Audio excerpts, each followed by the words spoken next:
안녕하십니까. 이투스 수학 이정환입니다. 자, 저는 이투스에서 온라인 강의를 진행하고 있고요. 자, 바로 이곳 분당 청솔에서 분당 지역의 수능 강의를 책임지는 수학 강사 이정환입니다. 자, 저의 강의 모토는요, 효도하자예요. 그러니까 효율적으로 상위권으로 도약하자라고 하는 이 강의 모토를 내세우면서 실제로 이제 상위권 학생들 같은 경우는 더 튼튼한 상위권이 될 수 있도록 만들어주고요. 3, 4등급이라 할지라도 자, 저 이정환과 끝까지 열심히 최선을 다한다면 그 1등급 그 꿈이 현실화되는 그런 강의를 만들기 위해서 노력하고 있습니다. 자, 최근에 수능 경향이 좀 많이 바뀌어감에 따라서 그 바뀌어지는 경향에 맞는 그런 문항들이 부족합니다. 자, 따라서 제가 매일같이 그 어떤 문제들이 과연 수능에 나올까를 예측하고 고민하고 또 만들어내서 아이들한테 꾸준히 그 새롭게 만들어낸 문제들을 제공하고 있습니다. 그래서 아이들이 정말 이 최근에 빅킬러 강화 많이 들어보셨죠? 바로 이 빅킬러 강화를 목표로 해서 최근에 이 4점짜리 킬러 문제들은 어떻습니까? 어때요? 바로 다른 빅킬러 문제들을 푸는데 시간이 절약한다라면 그들 또한 풀 수 있는 시간 확보만 된다라면 풀어낼 만한 문제가 나오고 있습니다. 자, 따라서 그에 걸맞게 바로 빅킬러 강화를 힘쓰고 있는 바로 수학 강사 이정환입니다. 자, 수업에 있어서는 이제 그런 거 있지 않습니까? 지역적인 얘기들로 화려한 어떤 기술을 가지고 여러분들을 현혹시키는 강의가 아니라 정통파라고 저는 주장을 해요. 그만큼 핵심적인 부분들을 아이들한테 제대로 알려주고 파헤쳐서 고득점을 올려주는 강의를 보여주고 있다라고 생각을 합니다. 자, 기대되시죠? 자, 강의에서 찾아뵙도록 하겠습니다.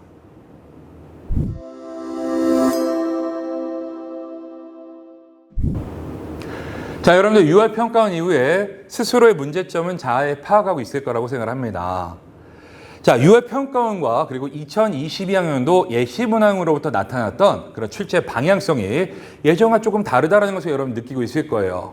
자, 그런데 그 다르다라는 것을 가지고 뭔가 시중에 나와 있는 문제집을 가지고 연습하려다 보니까 마땅한 게 없어요. 마땅한 게 없습니다. 자, 그래서 어떤 게 가장 좋은 거냐? 바로 이정환의 기어 모의고사가 가장 좋다고 선생님은 생각을 합니다. 자, 매주 모의고사를 제작해서 학생들이 연습을 시킬 거고요. 근데 이 매주 제작한 모의고사가 최근에 그 경향을 그대로 반영시키는 문제들이에요. 그럼 매주 모의고사가 어떻게 나올 수 있느냐? 자, 이거 그 누구도 따라할 수 없습니다. 자, 그만큼 컨텐츠에 대한 투자를 아낌없이 하고 있다라는 반증이고요. 자, 또한 여러분들한테 그래, 이정환이 문제 잘 만들어. 얼마나 잘 만드는데? 라는 것을 제가 주장하기 위해서, 내가 너희들한테 보여드리기 위해서 끊임없이 모의고사를 만들고 매주 모의고사를 실시를 할 겁니다. 자, 매주 모의고사를 보면서 여러분들이 이제는 자, 시간 관리적인 부분들도 신경을 많이 쓰셔야 돼요. 그러니까 어떤 문제를 던져줬을 때 그 문제를 풀어내는데 30분이 걸렸어요. 그럼 다른 문제는 어떡하지? 그치. 우리는 100분 동안에 30문제를 풀어야 되고, 그리고 1등급 컷이 보통 92점 정도라 생각을 하면 여러분들 어떻습니까? 28문제를 안정적으로 풀어내셔야 되잖아요. 맞죠? 그래서 이 빅킬러적인 어떤 부분들을 어떻게 강화시킬 거냐? 일단 매주 모의고사 깔고 갑니다. 그러면서 취약한 부분들 매주 보완시킵니다. 자, 또한 자, 7월 중순에 선생님의 대표 컨텐츠인 수능의 기적 포텐포텐. 자, 포텐포텐이 뭐냐면요, 4점짜리 10문제로 구성되어 있는 빅킬러 강화 미니 모의고사예요. 무려 30회분입니다. 자, 7월 때부터 자, 요거 매일매일 연습을 시킬 겁니다.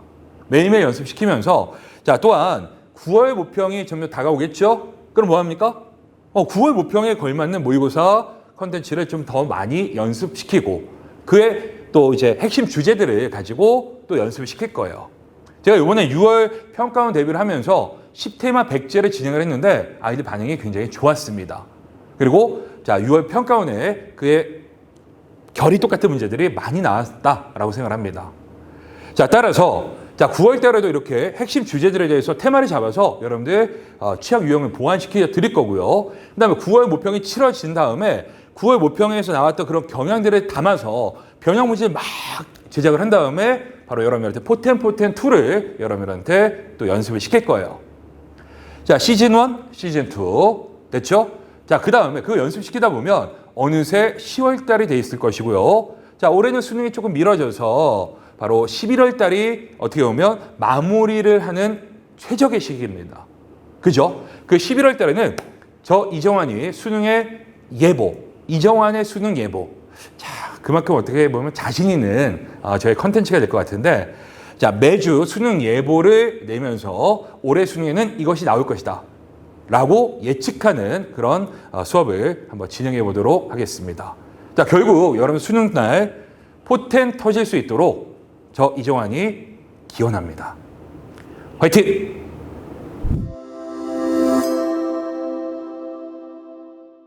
어떤 거냐면 y는 a에 자 사인에 b에 x 마피 플러스 q 됐지? 자, 어떤 함수식을 제시해놓고 그래프를 제시하고 a가 뭐냐, a가 뭐냐, b가 뭐냐, p가 뭐냐, q가 뭐냐 이런 것들을 결정하는 문제들이 나올 수 있어요. 자, 일단은 자 이것에 대한 그래프 개형을 보니까 일단 축도입은 내가 좀 하지 않았지만 자, 이런 식으로 그려지는 녀석이 됐다 칠게요. 됐나요? 자, 그러면 일단 A라고 하는 녀석이 뭐를 결정하는 거냐? sin x라는 가장 기본적 형태에서 자, 위아래 진동하는 폭이 얼마니? y값의 진폭이 얼마야? 2지. 그러니까 1에서 마이너스 1을 빼니까 2라는 어떤 최대 최소의 어떤 주기를 가지면서 그 값을 가지면서 반복되고 있잖아요. 진동하는 폭이 y값의 진동하는 폭이 2란 말이죠. 그럼 여기서 이 a라는 것은 y값의 진동하는 폭을 변화를 주는 거야.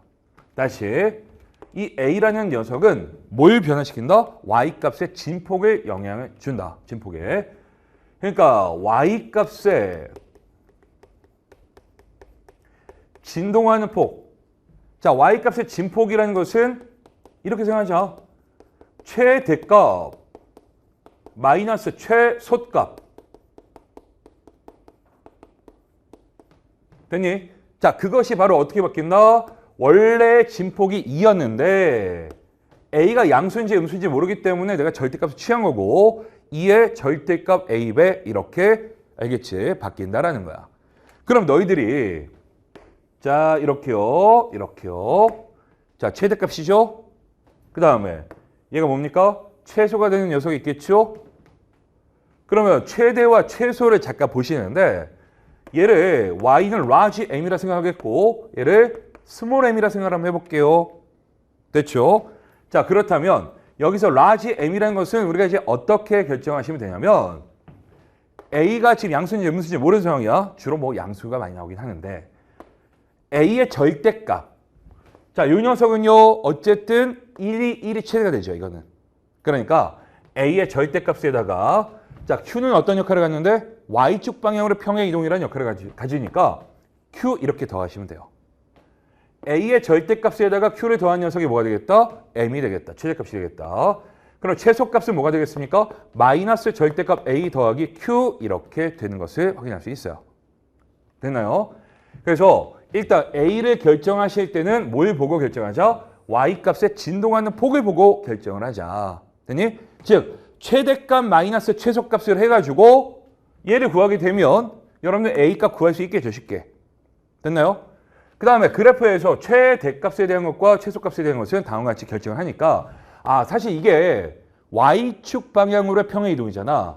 그치? 그래서 최대값을 결정하기 위한 단서는 a와 q를 보고 여러분들이 찾아낼 수 있다. 그럼 자, 이 두 가지를 종합을 한번 해보면 자, 최대값에서 최소값을 빼준 녀석이 y값의 진폭이라고 그랬어. 그것이 바로 이 절대값 a가 되는 거지. 됐니? 자, 그 다음에 최대값과 최소값을 더해서 반땡 치면 뭐가 나올 수밖에 없어? q가 나올 수밖에 없다고. 그러니까 원래 이제 q란 녀석이 없으면 x축 기준으로 위로 올라온 양과 아래로 내려간 양이 똑같겠지만 y축 방향으로 q만큼 평행이동을 했기 때문에 지금 이렇게 생긴 선 보이십니까? 이 선이 바로 y는 Q라는 선이 되는 거예요. 되셨나요? 자, 여기서 이 Q라는 것은 뭐라고요? 최대값과 최소값의 반땡 이렇게 해서 Q값을 여러분들이 결정해 주시면 되겠다. 됐니? 자, 그러면 이제 좀 더 관찰할 게 있어. 뭘 관찰할 거냐면 자, 이제 B라고 하는 녀석을 관찰해 보자. 자, B라고 하는 녀석은 자, 니들 이거 봐봐. 참고로 y는 fx라는 함수가 있었는데 자, x축을 기준으로 해서 y축 양방향으로 만약에 a배를 시켰다라면 함수가 이렇게 된다고. x축 기준에서 잡아당기는 거야. a배. 됐니? 뭐 a가 음수일 수도 있고 a가 0과 1일 있을 수도 있고 어쨌든 a배를 시켰다라면 이렇게 되는 거지. 이건 어렵게 생각하진 않을 거야. 자, 그런데 만약에 이 녀석을 자, y축을 기준 잡고 그 다음에 x축의 양방향으로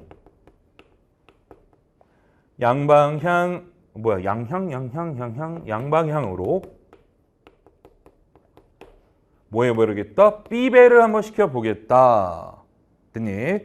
사실 여기도 이제 어떤 원리가 들어있냐면 이 원리를 막 이해시키고 막 이러기에는 또 잘 이해를 못하는 애들이 있어. 그때는 우리가 가끔 이런 거 있잖아요. 그냥 받아들이고 가는 거. 그렇지? 그래서 자, X축 기준 Y축 방향으로 A배 했을 때 Y 대신에 A분의 Y를 집어넣어서 정리한 거다. 그러면 Y축 기준 X축 방향으로 B배를 했다라면 X 대신에 뭘 해버려라? B분의 X를 집어넣어 줘라. 이런 얘기야. 됐니? 자, 그러면 보자고요. 원래 B라는 녀석이 1이었다 생각하면 바로 극대점과 또 다른 극대점과 극대점 사이의 이 간격이 바로 뭐가 되겠어? 원래 주기가 되는 거라고. 또는 자, 극소점과 또 다른 극소점 이들의 간격을 보고 주기를 결정해도 되고요. 아니면 요 녀석과 요 녀석의 간격이나 요 녀석과 요 녀석의 간격, 알겠지? 이런 것들을 보고 나서 주기를 결정하시면 되는데 자, 주기를 결정하기 위한 관찰 포인트는 바로 나는 이렇게 극대점 또는 극소점과 극소점의 그 간격. 알았니? 이게 주기를 관찰하기가 참 좋은 소재인 것 같아요. 자, 그러면 여기 이제 B가 됐잖아. 그럼 이런 거 없다 치면은 X 대신에 B분의 1분의 X를 대입한 거지. 다시 번분수 형태야. B분의 1분의 X를 X 대신에 집어넣은 꼴이라 보시면 되니까 이게 말이야. 이 주기가 뭐로 변화되냐면 원래 주기가 2파이였는데 B의 절대값분의 1배만큼의 영향력이 미쳐져서 알겠죠? 뭐 확대가 될 수 있고 축소가 될 수 있고 그런 상황이에요. 주기라는 상황은 어떻게 구하는 거구나? B의 절대값분의 2파이. 다시 말해서 이 B라고 하는 단서는 뭐에 영향을 주는 거구나? 자, 봐라. Y축 기준으로 해서 느리고 줄이고 하는 거니까 무슨 말인지 알겠지? 느리고 줄이고 막 이런 식으로 하다 보니까 주기에 영향을 주는 거고 원래 주기가 2파이였던 녀석을 어떻게 비절대값분의 1배만큼의 영향력을 준다. 이렇게 변화를 준다. 알겠습니까? 자, 그렇게 기억을 하시면 자, 지금까지 설명드렸던 내용만 가지고도 A값, Q값, B값은 너희들이 충분히 구할 수 있는 거 맞지? 맞아? 그러면 자, 보통 이제 거기까지를 구하고 나서 요 녀석에 대한 것이 관건인데 자, P는 지나는 점을 대입하여 조건에 맞도록 구한다.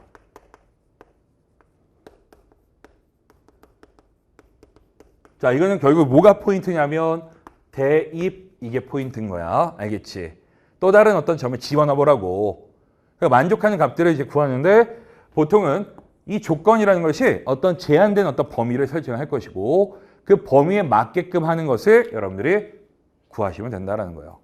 아시겠나요?